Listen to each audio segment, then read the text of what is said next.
welcome to the show. Today I have a dear friend of mine. We've been friends for so long in the wedding industry. This is Laurie Deanne Events, and her name is Laurie Hardman. And today we are talking about how wedding planners make the impossible possible. And Laurie has a lot of experience. I'm just going to go ahead and read her bio at the top of the show. So, with 18 years of experience under her belt, Laurie has had the joy of designing and planning hundreds of unforgettable events, from intimate weddings to lively CMA after parties and meaningful fundraisers. Her expertise knows no bounds. Imagine celebrating your special day with a touch of magic, just like the events she's crafted for renowned corporations such as Pepsi, Dollar General, Mars Pet Care, and Google. What inspires her most? Creating experiences that make dreams come alive and proving that anything is possible. So, welcome today, Laurie. Thank you for having me. I'm so excited. I've been Yay! wanting to do this for a Yay. while. So, I know. We finally got it on the books. I'm so excited because you have been in the industry for quite some time and you are so seasoned and just like have so much experience with weddings, and I'm sure have just had anything and everything thrown at you, and you're able to pull it off, which is really cool. So let's start from the beginning. Maybe, I mean, I said it in your bio, but tell me a little bit more about yourself and what exactly you do with Laurie Deanne Events. yeah. Well, again, thanks so much for having me. I'm so excited to be here. Yes, so I started doing events in 2007, and I worked for a company that we did a lot of celebrity red carpet events and things like that. And I was there for 6 years. And then by the time I left, I was producing 50 events a year Oh with my gosh. being the sole lead from start to finish with a very small team with that. And so after 2 consecutive years of producing that many events, I really realized how much that I felt like I was moving on to the next too quickly. And one of the things I love the most is building the relationship with the client, and just seeing the joy of the process. And then also, the day of it all coming together. And so I just felt like it was time for me to branch out and start my own company and really focus on the relationships and the experience that the client was having and things like that. So I started in 2013. And though I had done a lot of the corporate events and things like that, I really found that I do love weddings. And so weddings were kind of what was coming to me. And so we just started building the company around that. Though we still do corporate events, weddings are our largest part of our business. Yeah, definitely. Yeah. I know. It's so good. I remember we were on a wedding board together. Yes. This was like back when I was having babies. So it was a while ago. And I remember just the events that you produced on that board were so amazing and so innovative. And I feel like you may have invented speed networking, or at least brought it to Nashville, because I remember that was like your idea first and now everybody does it. It's so Oh, funny that you say that because I was just looking at a group that was doing that, and I thought I remember when I brought that up as the first time we did it with the organization that we were on the board together, and yeah. yeah, and it just kind of has taken off. It was at Greenbrier Distillery, I believe, is where we did it. Yeah. Yeah, so that was a long Mhm. time ago. I know. I remember one at Monell's too, Oh like yes, a while ago. Yeah. I mean, we've been doing this for a long time. That's awesome. It's so good. And yeah, it's really such an amazing way to meet more people. I'm going to a speed networking event tomorrow. It's like it's all happening. Yeah. So, okay, you told us a little bit about your business and what you do. So, maybe give us a little bit of insight into like your journey throughout the years. Like, you said that you started with a very small team. What was that like, and how was it like growing from there? yes. Well, it was really difficult because when I left the other company, because of my relationships with my clients that were on the books, and with weddings, you're usually planning at least at minimum 6 to 8 months out, but usually it's about a year. So actually gave a year notice to that company when I left. Wow. So when I left, I really hadn't I couldn't market myself at that time. So it was really starting from scratch. And it was scary, to be honest, because you're like, how are you going to Yeah. get clients? How's this all going to work out? And so one of my corporate clients had actually told me when I did, it was from Mars Pet Care, said, when I get married, I want you to do my wedding. And so I had been gone about 4 months, and she got engaged and she went looking for me. And so when, she found me and she booked me, and that really gave me, for all those that are wanting to start businesses, it like gave me that kind of that peace of mind to just sink in to do what I love best. And it took my mind off the push. And then little by little, things began to happen. Andy Marshall, who owns Puckett's, had just bought a venue out in Thompson Station, and they were turning it into a restaurant. He's like, I've got all these weddings on the books and I don't know what to do with them. Would you like to take them? I would love that. So it was baby steps, because I had been producing really large, intense, I wouldn't say intense, but just celebrity events. They're just high profile, making sure that everything is absolutely perfect. And I was going to some events that were smaller, but because it was more about the experience of the bride and of the client, then that was okay. I just was doing what I love, creating experiences for people and making sure that they had the best day of their life. That's So it just took awesome. time to just build, over the years. And each year we got more events, and as we went, and the more we got to produce more luxury events, then obviously that's our target market now. And that's most of the clients that we have are luxury clients.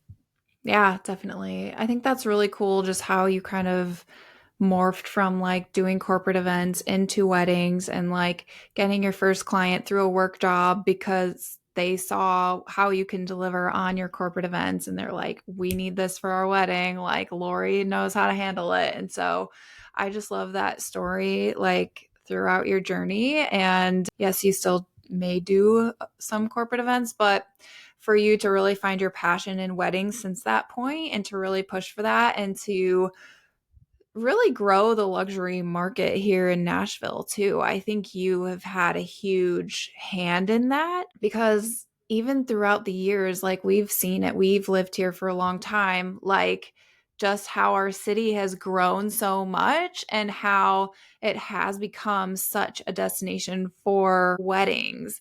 Right. And people want that more luxury experience here too. And so I think, you and maybe a handful of other planners who were in it at that point where it was like, and Nashville still is such an it city, but it's like you were seriously on the cusp of that. Like maybe how have you seen our city grow and change since then, and how have weddings maybe evolved for you too? Yes, it definitely has changed a lot as far as the luxury market. I think, social media, all the different things play a role in that, because people see things on there and they want that for their wedding. So I think that makes a difference. And I also think it's like building those partners that we're working with that can actually help produce that as well, because, we're only as good as the people that we surround ourselves with.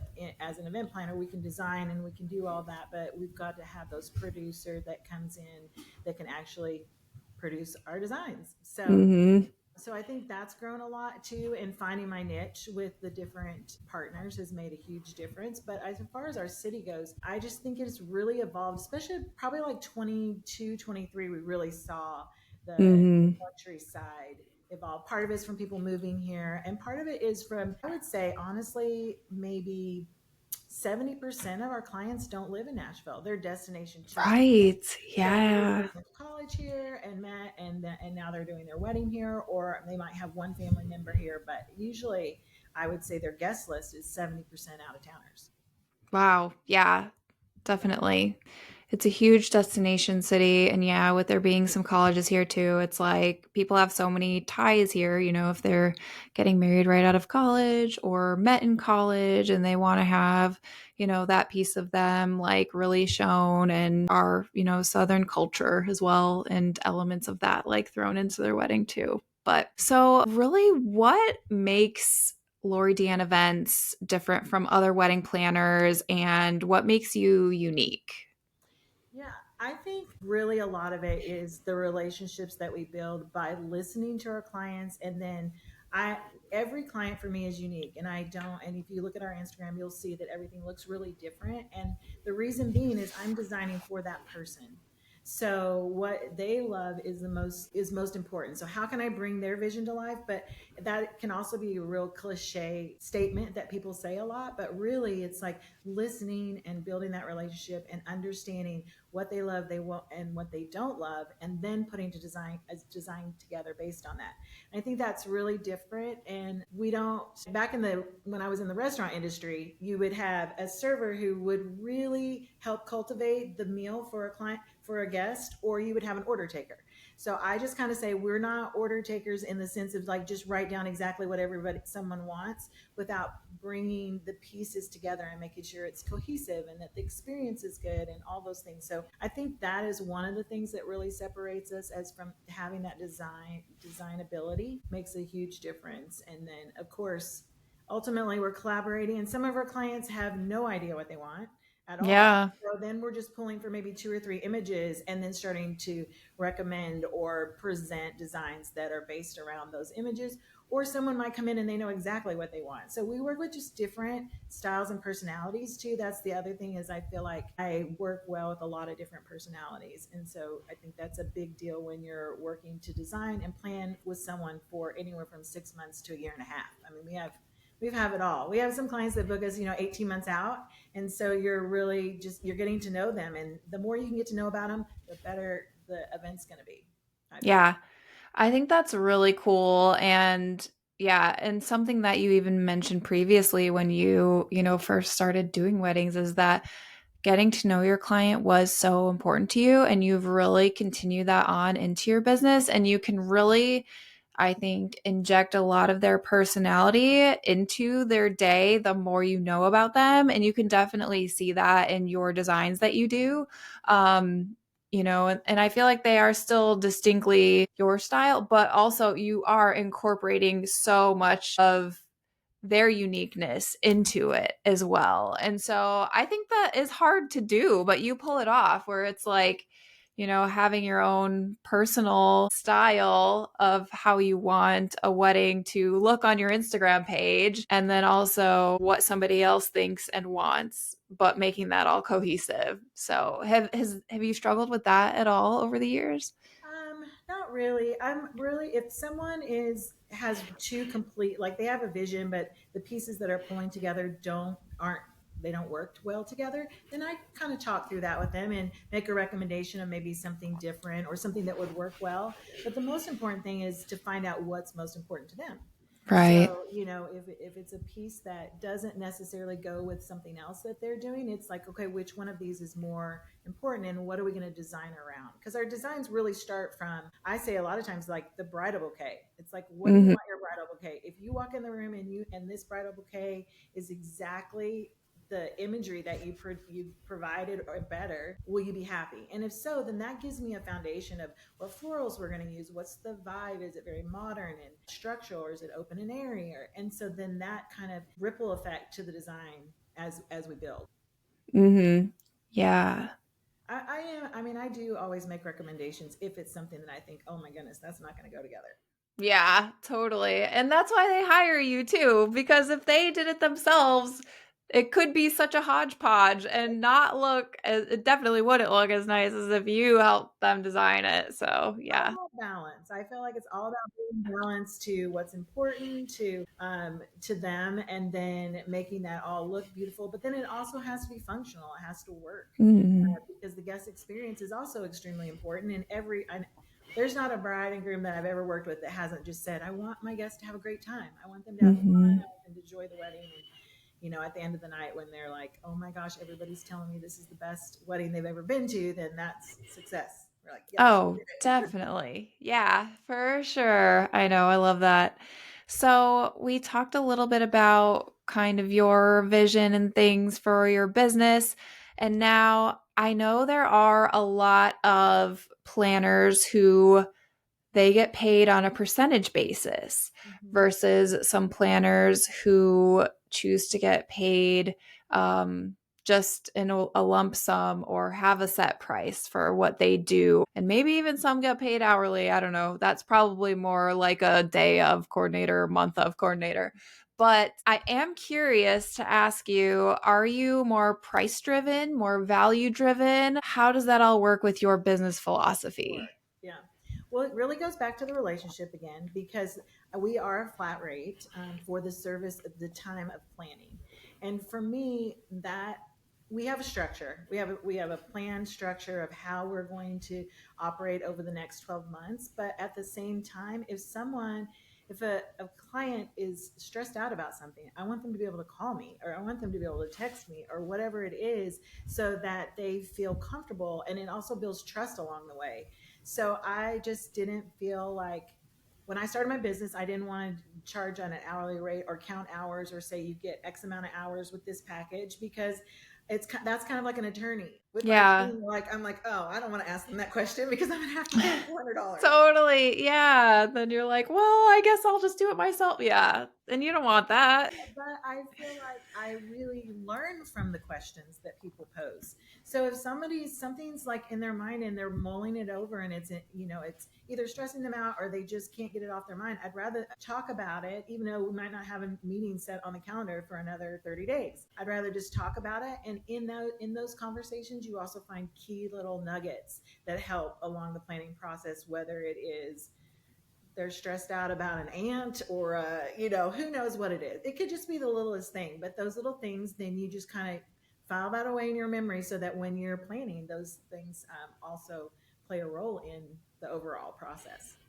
Yeah, So I felt like definitely. it. So value is super important. I want to make sure, we're a business, so everybody needs to get paid and done well. But I also really want people to feel comfortable in Hmm. reaching out to us and not be based on getting dinged for another 30 minutes. Yeah, So definitely. I love that philosophy. I think that's so smart to do it that way. And I also love what you said, where you were like, okay, if they are having problems with their aunt, or, this thing comes about, or I'm sure there's just, like you said, little nuggets along the way that you file away. And then I'm sure you can incorporate that some way into their wedding and even have like little surprise elements for them, or like, making a mental note, like, I really need to make sure that aunt is like not super involved and a little bit separated. Maybe I could tell someone from my team on that day to really like make sure they handle that. And that just makes their day even more special and more elevated, I think. we always ask about family dynamics because Yes. So important. So important. someone said, you're just like a psychiatrist and a counselor and all these things along the way. And really, when you're doing full planning, it does kind of become that way because sometimes they're like, how should we handle this? We don't want to hurt anyone's feelings, but we want this. So, yeah, those are a lot of things that come up along the way. Yeah. I'm sure there's things like guest count, adding a guest, like a plus one, like all the things, food, diet. Well, they don't want to eat meat. They want, like they're making a big stink about that. Why are they, and then it gets more stressful on the bride. But like having a planner and having you there, you could just be like, I got this. Yes. Like, We want to don't take worry about it. take We've all that. crossed this bridge. Yes, we want to take all that stress off of them. That's the whole plan, so that they have somebody that they can lean on throughout the process. Yeah, definitely. So, speaking of that, working with couples, are there ever any big decisions where you've tried to convince a couple to not do it, but they did it anyways, where you were like, oh, this is not a good idea? And how did it turn out? Maybe give us an example Well, the if you thing that have comes one. to mind probably the most often is when I first started my business, a lot of our clients would come and they had like a friend that they wanted to use to DJ. Or Oh, yeah. we plan the whole thing, everything's beautiful, meticulous, and then you just have this one wild card of the thing that I would be like, okay, that's fine if that's what you want to do. And then afterwards they're like, man, I should have listened to you. We just had one not too long ago with a videographer. It was the kind of thing. She's like, I think my friend told me this person's good. Can I go ahead and book them? And I said, I've never worked with them, but their work looks good. I don't know anything about them. And at the end of the wedding, they were like, man, that was the one thing I wish I would have just had you take care of the videographer, tell us who to, Oh no. So I think really trusting the experts. I mean, you're hiring a planner because of their expertise, because of their experience and the relationships they've built. They've worked in, I can probably speak for most all planners, is that when you have a vendor that doesn't work as a team player or who doesn't come out with a really good product in the end, you aren't going to recommend them and you're probably not going to work with them again. And so, you're hiring this expert that has worked for years within the industry that knows all these people. It's like, I would say, trust them. If you're hiring a full-time planner, they've been doing it for a while, and Hmm. trust their guidance for sure. Yeah. Yeah. And like you said, you work weddings all the time, and there are a variety of different vendors working these weddings every time. So you have such an ingrained knowledge of like working firsthand with other vendors. And so it's like you can pull from your arsenal of like, you want a videographer with that style? I got you. Like, I've worked with this person and I know they're going to do an amazing job. Like, you're vetting all of these people already for them. Right. And so it totally takes all of that, price inquiring sort of like out of the way for them to even like be doing those interviews and things, because they'll just have a smaller pool of vendors to choose from if they get their vendors through you. And that, like I said, they're going to do a good job. They deliver a great product and you work well with them. So I think that's so important. Yes, I agree. Mhm. Yeah. So planners typically get big requests. I mean, yeah. Like, what are some of those big requests that maybe you've gotten if they're like, I would love an elephant in our venue, like anything like that, where you're like, okay, never done that before, but let's see what we can do. So maybe what are some of those that you've come across that you're like, I gotta pull a rabbit out of a hat for this? Well, I will say that, any idea, it's always on the table until it's not.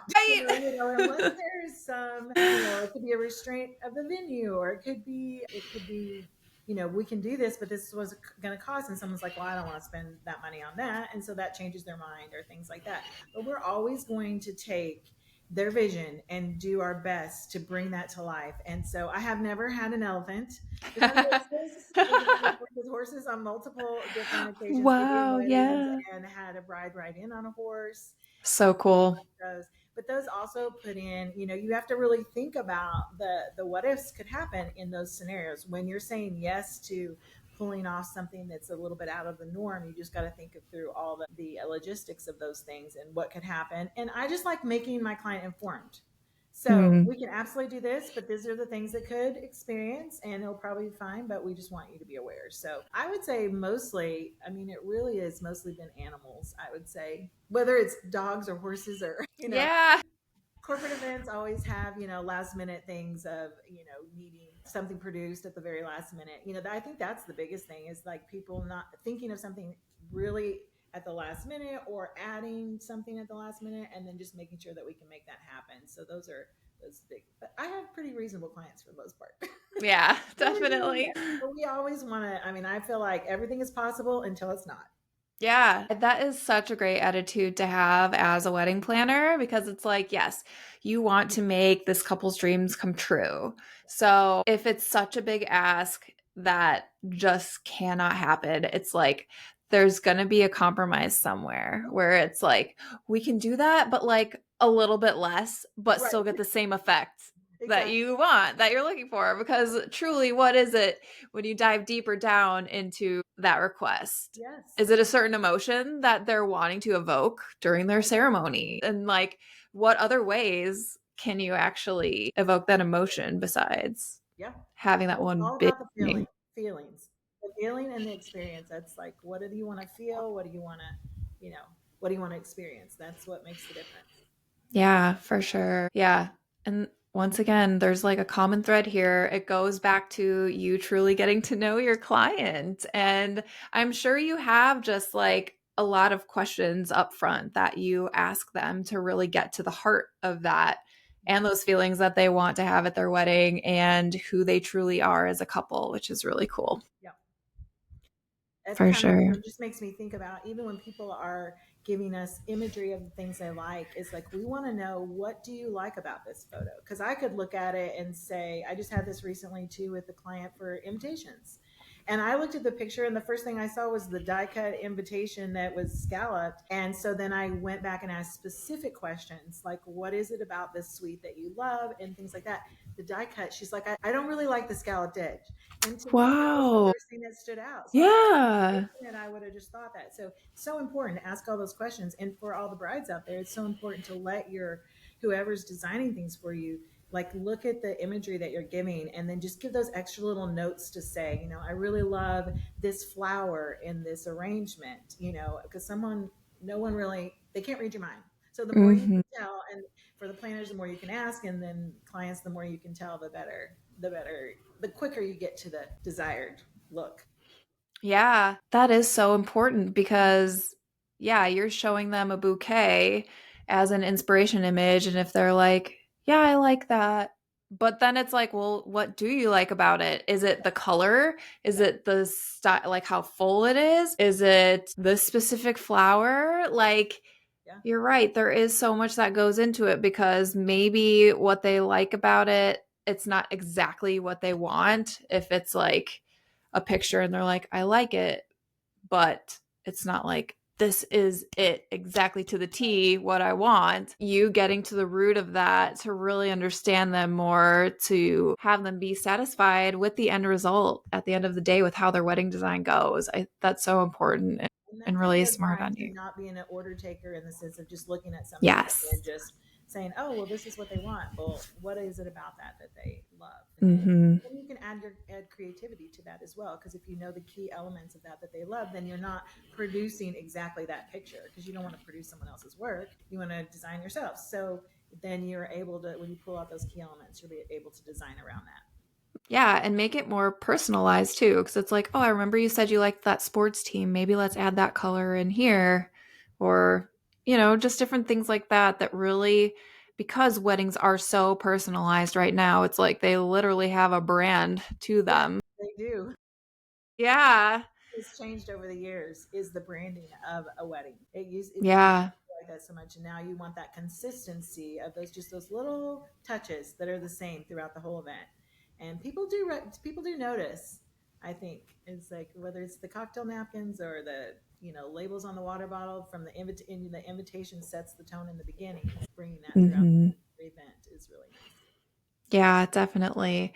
I know. It really is those little details that tie it all together. And I think with a lot of the couples that I talk to too, they do kind of get caught up in those little details and they're like, how do I, like, what are those little details that I'm forgetting? And I think a lot of them just don't know. And then all those little details kind of come up, are sprung upon you like a month out. And you're like, oh, do I have time to get that printed? Or, Yes.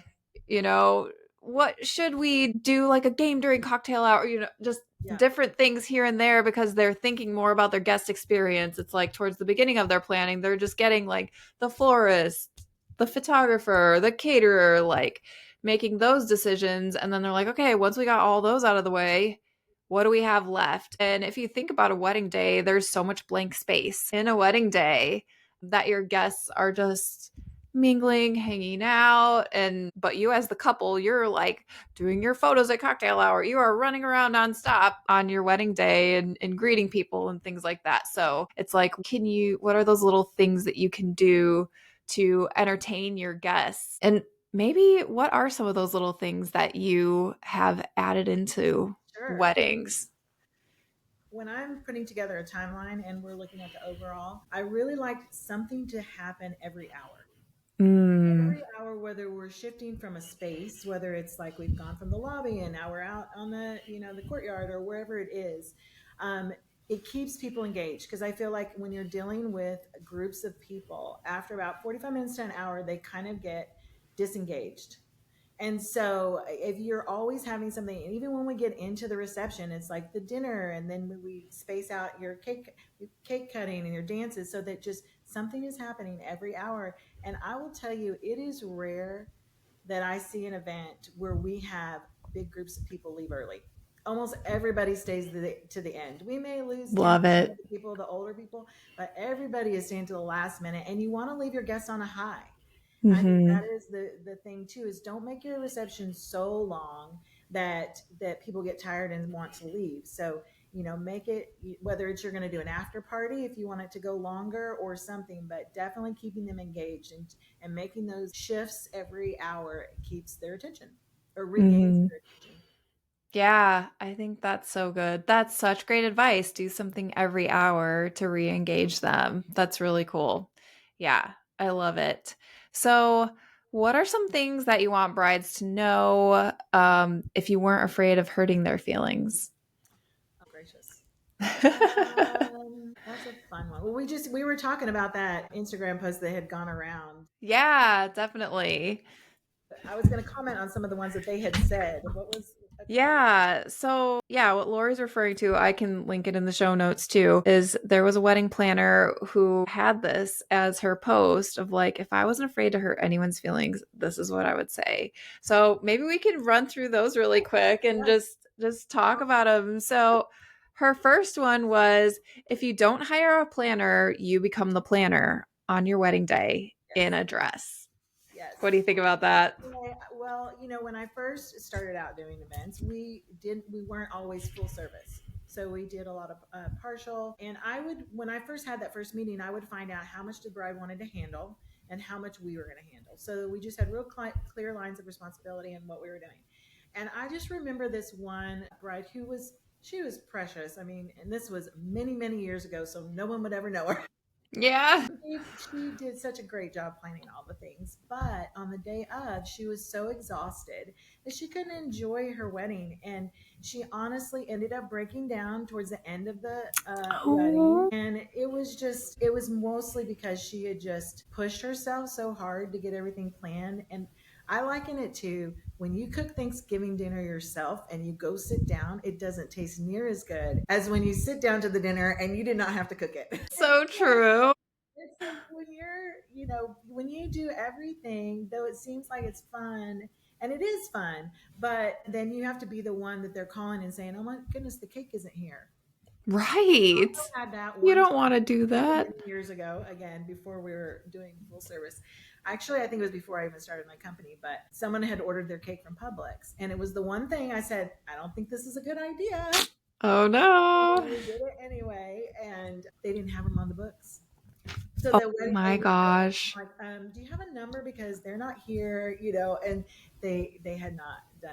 So they had to bring them different places. No. Those are just little examples, and the stress then on the bride and the mother of the bride was just, they went with the flow, and they were good, great, and because what are you going to do? You just have to accept it the way it is. But it was like those are the things you don't want to worry about on your wedding day. If you love Mm-hmm. planning weddings, plan your friends. Right, totally. Right. Yes, exactly. Yeah. And it's like, yeah, you don't want to be the person running logistics in your wedding dress. I think that's so true. Yeah, even with, you know, say that fluke happened and you had a planner, Mhm. the couple probably won't ever even know about it because the planner is going to handle that. She is going to Exactly. call her contacts and she is going to get you a cake there when there needs to be a cake. Well, and also, if your planner's doing that, she's triple checked and talked to. Exactly. Yes. So the chances of that happening, it would have to be some emergency that happened, not just Exactly. oh, we forgot to write it down kind of situation. Because that's the one thing with your planners is they are checking and rechecking. When we go into an event, we have triple checked everything before we're even on site, and we're going through scenarios that could potentially happen and how we head those off beforehand. So when you're on site and the wedding is actually happening, when something happens that's out of your control, it's not that big of a deal to us, and it doesn't stress us out because we've planned so well and everything else is going so smooth that one thing that's out of whack, you can bring it back into line without being super stressed about it. Yeah, definitely. Such great advice there. Maybe we could do a couple more of Yeah. these little bullet points that she had. Your budget isn't necessarily small, your expectations are too large. Okay.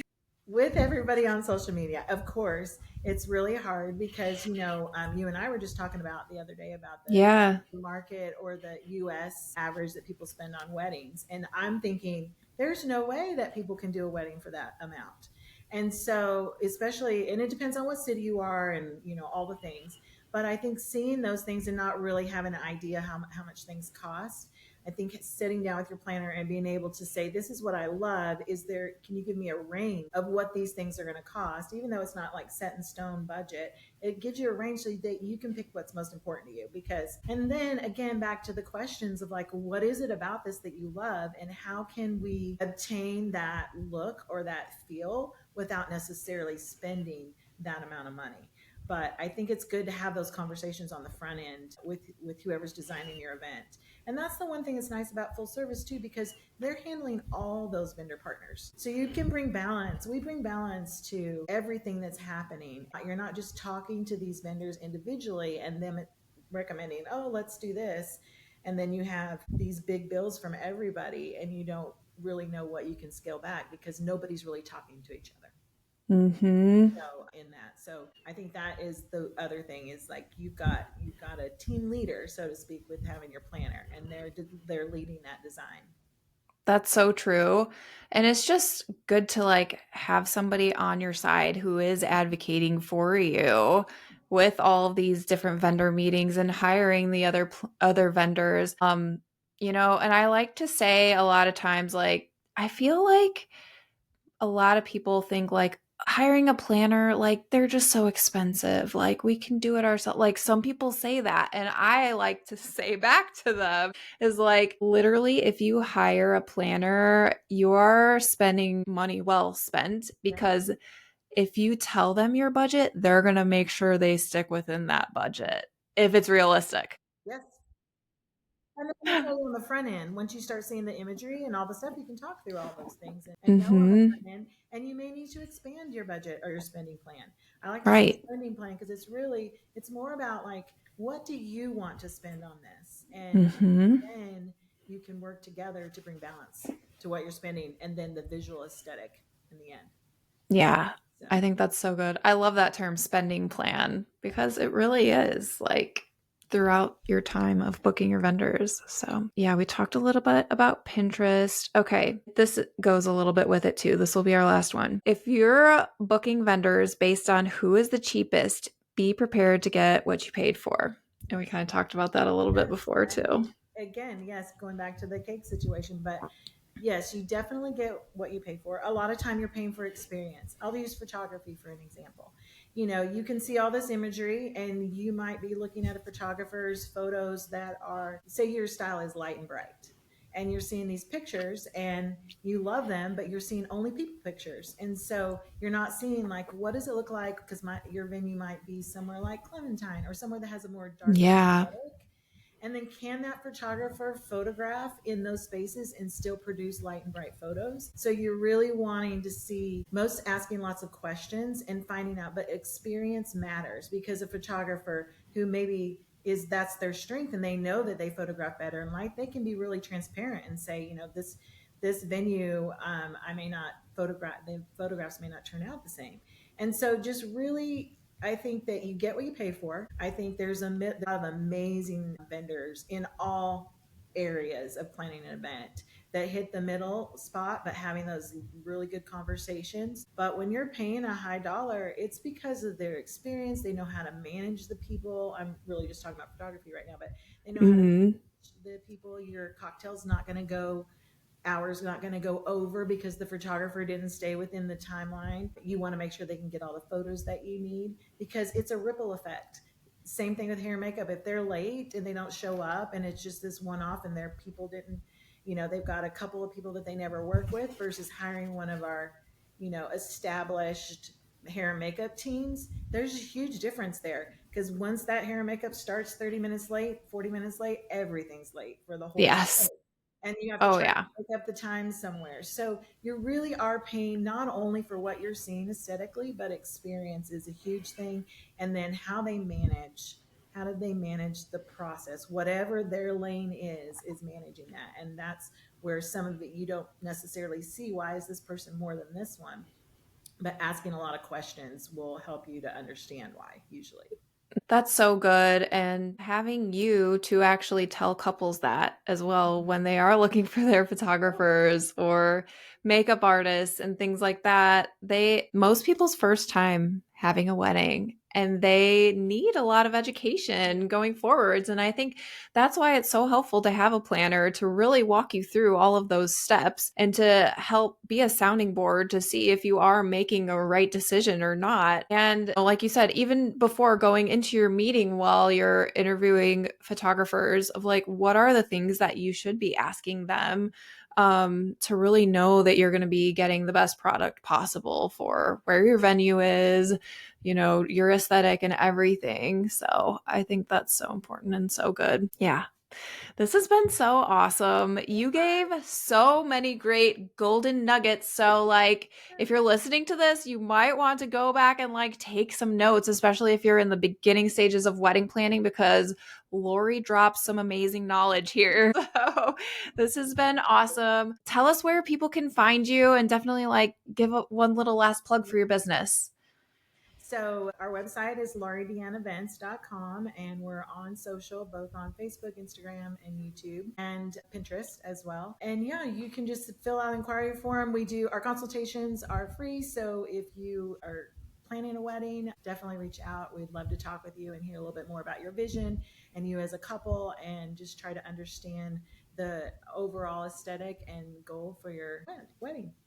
Yeah, that's awesome. So good. We'll link all of that in the show notes so you have it. Easy access. Just click. You'll be out to Laurie's website. So thank you so much for taking the time today to just like share so much of your knowledge and insight with us. This was really amazing and one that you definitely need to be bookmarking because this was so good. So thank you, Laurie. Thank you. All right. Bye.